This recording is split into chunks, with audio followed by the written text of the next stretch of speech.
एक बहुत बड़ा गुनाह बदनिगाही का गुनाह है।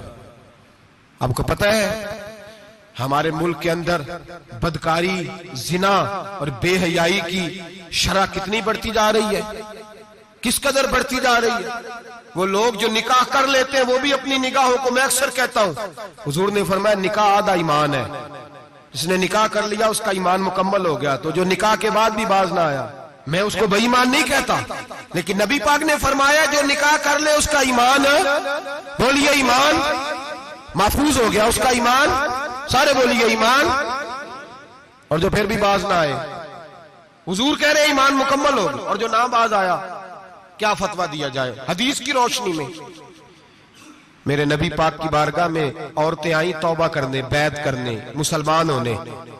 तो हुजूर बैत लेते वक्त फरमाने लगे मेरे साथ वादा करो, झूठ नहीं बोलोगी, गीबत नहीं करोगी, जिना नहीं करो। एक औरत बोल पड़ी, कहने लगी या रसूल अल्लाह सल्लल्लाहु अलैहि वसल्लम, मैं मुसलमान तो नहीं पर खानदानी हूं, मेरे घर वालों के जहन में भी कभी जिना का ख्याल नहीं आया।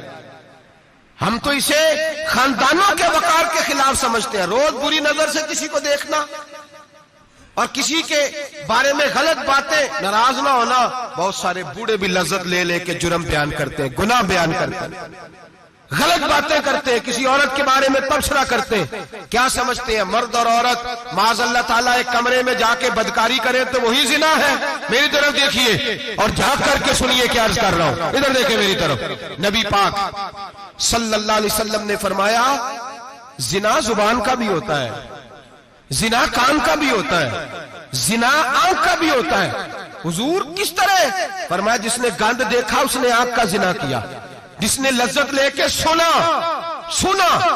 चुप नहीं कराया, पूरी बात सुनी, वो भी जानी है। और जिसने गंदी बात बोली वो मुंह का जानी है, जिसने गंद सोचा वो दिमाग का जानी है।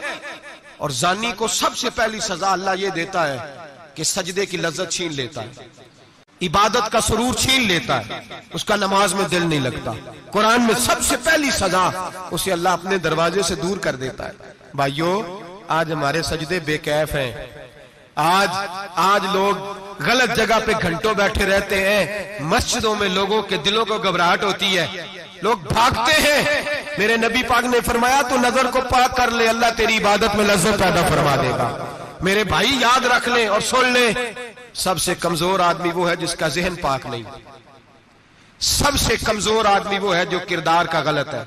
एक बात मैंने पढ़ी, आप यकीन करें मेरा दिल करे कि मैं आग लगा दूं इस उन्वान को जिस पे गंदगी लिखी जाती है, उन अखबारों को, उन चीजों को जिस पे गंद लोगों के दिलों में। वो इंडिया की एक वजीर आजम औरत गुजरी तो किसी ने उससे कहा कि पाकिस्तान ने तो तुम्हें शिकस्त दी है, तुम जीत नहीं सके बड़ा मुल्क होके। कहने लगी कोई बात नहीं, थोड़ा वक्त ठहर जाओ, हम इन पर तहजीबी यलगार करेंगे, इनके घरों में नंगा नाच करेंगे, ये गंदी तस्वीरें देखेंगे, ये गंद में उलझ जाएंगे। और जो कौम गंद में उलझ जाया करती है वो फिर किसी से लड़ने की ताकत नहीं रखती, उसके अंदर डट जाने की हिम्मत नहीं होती, उसकी गैरत के जनाजे निकल जाते। दिल करता है जल जाए वो जल जाए जहां से बुराई फैलती, तबाह हो जाए वो इलाके जहां से गंद होता है। लोग गंद की कमाई खाते हैं, गंद की। एक्टरों के साथ खड़े होकर फोटोएं खिंचाते हैं और गुनाह पे फख्र करते हैं। और गंदे लोग कहते हैं अल्लाह का फजल है हम गंद फैला रहे हैं, सुम्मा माज अल्लाह। लोग गुनाह पे फख्र करते हैं चौकों चौराहों में।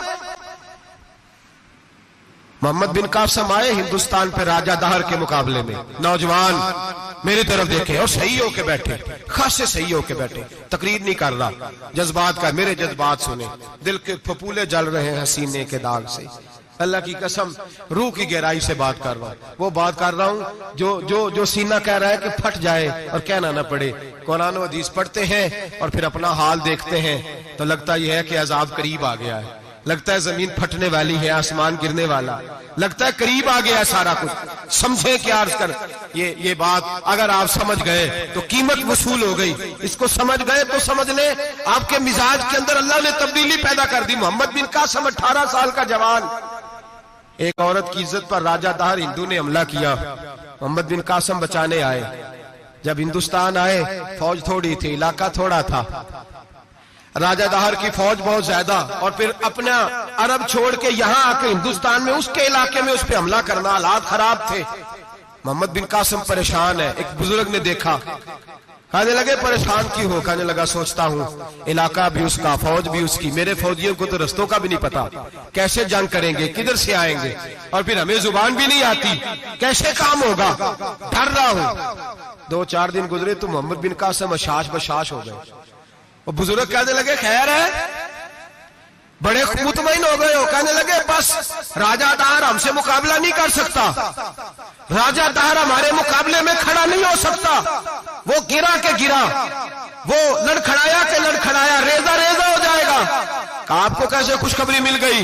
कहने लगे मुझे पता चला है कि राजा दाहर जहन का गंदा है, वो तो चचा की बेटी को नहीं छोड़ता, मामू की बेटी को नहीं छोड़ता, खाला की बेटी को गंदी नजर से देखता है। जिसका जहन गंदा होता है वो किसी का मुकाबला नहीं कर सकता, हमें फतह होगी, फतह, वो गिरेगा।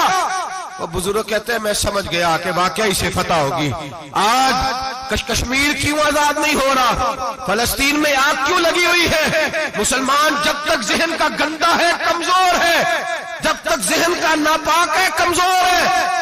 हजरत साद बिन अबी वकास रदी अल्लाह ताला अन्हु फरमाया करते थे, अल्लाह मुसलमान की मदद उतनी देर तक करता रहता है जितनी देर तक मुसलमान का जहन साफ रहता है, किरदार पाक रहता है। आग इसलिए मुआशरे में लगी है। नौजवानों तुम कहते हो कामयाबियां नहीं मिलती, उसे कैसे कामयाबी मिल सकती है जिसका जहन ही साफ नहीं? वो कैसे दुनिया की बाजी जीत सकता है जिसकी निगाह ही पाक नहीं? वो कैसे आगे बढ़ सकता है जिसके किरदार में पाकीज़गी नहीं? अपने आप को पाक कर लो, अल्लाह हर मुश्किल में तुम्हारी मदद फरमाएगा, हर रास्ते में तुम्हारी मदद फरमाएगा। और मैंने कहा जब आदमी नापाक होता है तो रब करीम उससे इबादत की लज्जत छीन लेता है, और अल्लाह की सबसे बड़ी सजा ये है कि किसी को सजदा न लंबा करना दे। रब करीम सबसे ज्यादा उससे नाराज है जिसको कुरान पाक के खोलने की तौफीक ना हो। सबसे ज्यादा रब करीम उस शख्स से नाराज है जो अल्लाह की बारगाह में झुकने की लज्जत छोड़ जाए। मेरे नबी पाक सैयद आलम अलैहिस्सलाम के सहाबा लंबी इबादतें करते थे, लंबी। किसी ने कहा था रूम के बादशाह थे कि ये मुसलमान फाते क्यों हो जाते हैं? तो उसने कहा मैंने मौला अली के जमाने में जासूसी कराई थी,